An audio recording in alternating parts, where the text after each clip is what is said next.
warahmatullahi wabarakatuh. Selamat pagi anak-anak, salam sejahtera untuk kita semua. Pada kesempatan kali ini, Ibu akan memperkenalkan diri Ibu terlebih dahulu. Nama Ibu Rina Anjarwati. Ibu akan mengajar mata pelajaran Perencanaan Perjalanan Wisata kelas 11 dan 12. Sebelum kita memasuki materi Perencanaan Perjalanan Wisata kelas 11, pada materi produk-produk wisata, Ibu akan menjelaskan tujuan dari pembelajaran kita kali ini, yaitu 1. Menjelaskan arti penting tentang perencanaan perjalanan wisata, menjelaskan definisi dan unsur-unsur produk wisata, 3. Menyebutkan jenis produk wisata beserta contoh produk-produk wisata. Oke, mari kita mulai pertemuan pertama kita kali ini. Apa itu perencanaan perjalanan wisata? Perencanaan merupakan langkah penting untuk memulai rangkaian kegiatan dalam pembuatan sebuah paket perjalanan wisata. Kenapa sih perlu melakukan perencanaan perjalanan wisata? Dengan melakukan perencanaan perjalanan wisata yang baik, maka kegiatan perjalanan wisata yang akan kita lakukan akan terasa lebih optimal dan efisien. Selanjutnya, definisi produk wisata. Produk wisata merupakan sesuatu yang dapat ditawarkan kepada wisatawan untuk mengunjungi suatu daerah tujuan wisata. Produk wisata bisa berupa alam, bisa berupa budaya, serta hasil kerajinan masyarakat. Apa sih unsur-unsur yang membentuk suatu produk wisata? 1. Objek dan daya tarik wisata. Jasa akomodasi, jasa perusahaan transportasi atau angkutan, jasa biro perjalanan, restoran dan hiburan, serta jasa pendukung lainnya. Adapun ciri-ciri utama produk wisata adalah 1. Tidak dapat disimpan. 2. Tidak dapat dipindahkan. 3. Produksi dan proses konsumsi terjadi secara bersamaan. 4. Tidak ada standar yang pasti atau objektif. 5. Pelanggan tidak dapat mencicipi produk itu sebelumnya. Dan yang terakhir, pengelolaan produk wisata mengandung resiko yang cukup besar. Kemudian apa sih 4 hal penting dalam suatu produk pariwisata? Kita dapat mengingatnya dengan sebutan 3A dan 1H. Apa itu 3A 1H? Yaitu pertama, attraction atau daya tarik wisata.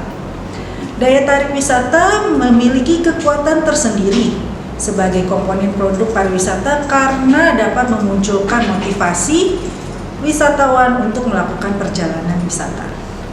Kedua, amenities, yaitu fasilitas dan pelayanan pariwisata. Komponen fasilitas dan pelayanan perjalanan terdiri dari transportasi, fasilitas akomodasi, fasilitas makan dan minum, serta fasilitas penunjang lainnya. Selanjutnya adalah accessibility atau aksesibilitas. Apa sih maksud dari accessibility itu? Dalam suatu perjalanan wisata terdapat pula faktor yang tidak kalah penting, yaitu bagaimana kita bisa mencapai menuju suatu tujuan wisata tersebut, yaitu aksesibilitasnya. Apakah mudah, apakah susah? Karena faktor aksesibilitas akan mempengaruhi budget dari perjalanan itu sendiri. Terakhir adalah keramah tamahan atau hospitality. Destinasi wisata menyebabkan munculnya perasaan wisatawan terhadap kebutuhan yang berkaitan dengan keramah tamahan melalui seseorang atau sesuatu. Selanjutnya, jenis produk wisata. Jenis produk wisata diklasifikasikan menurut motif dari wisatawan untuk berwisata terdiri dari 1. Wisata budaya. Apa sih contohnya dari wisata budaya? Misalnya mengunjungi Candi Prambanan, Candi Borobudur, Pura Luhur Uluwatu atau Pura Tanah Lot. Selanjutnya yang kedua adalah wisata maritim atau bahari.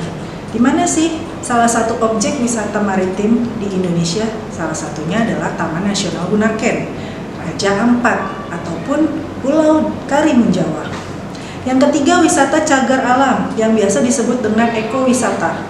Contohnya, Kebun Raya Bogor, Taman Nasional Gede Pangrango, Kebun Raya Cibodas, Taman Nasional Baluran, dan lain-lain. Selanjutnya, wisata pertanian yang kita sebut dengan agrowisata. Agrowisata merupakan salah satu wisata yang berhubungan dengan kegiatan pertanian, misalnya mengunjungi wisata petik apel di Malang, ataupun wisata kebun teh di Puncak, dan lain sebagainya. Selanjutnya, wisata minat khusus. Wisata minat khusus ini terdiri dari beberapa macam. Misalnya wisata kesehatan, wisata kuliner, wisata shopping atau wisata belanja, wisata petualangan seperti rafting, naik gunung, dan lain sebagainya. Selanjutnya, MICE Tour. MICE Tour adalah suatu bentuk pariwisata yang menghubungkan kegiatan wisata dengan bisnis. MICE adalah akronim dari Meeting, Incentive, Convention, dan Exhibition. Yang terakhir adalah wisata ziarah. Contohnya adalah Holy Land, umroh, ataupun kunjungan wisata untuk ziarah ke makam-makam Wali Songo di daerah Jawa. Oke anak-anak, dari materi yang Ibu jelaskan tadi, kita dapat tarik kesimpulan. Pertama, mengapa sih perencanaan perjalanan wisata itu penting?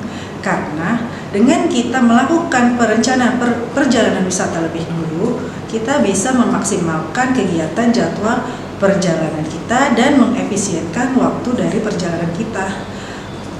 Jika kita bandingkan antara kita melakukan perencanaan dengan yang tidak melakukan perencanaan, misalnya dalam satu hari, jika kita merencanakan dengan matang, dengan baik, maka kita bisa dalam satu hari bisa mengunjungi ke berbagai tempat. Sedangkan yang jika kita bepergian dengan tanpa perencanaan yang baik, mungkin kita akan habis waktu di jalan. Kita juga tidak bisa mengunjungi ke banyak tempat dan bisa juga menjadi perjalanan itu menjadi lawan arah yang akan memakan lebih banyak waktu. Itulah mengapa pentingnya perencanaan perjalanan wisata. Yang kemudian kesimpulan yang kedua adalah apa sih unsur-unsur yang penting yang dalam suatu produk pariwisata?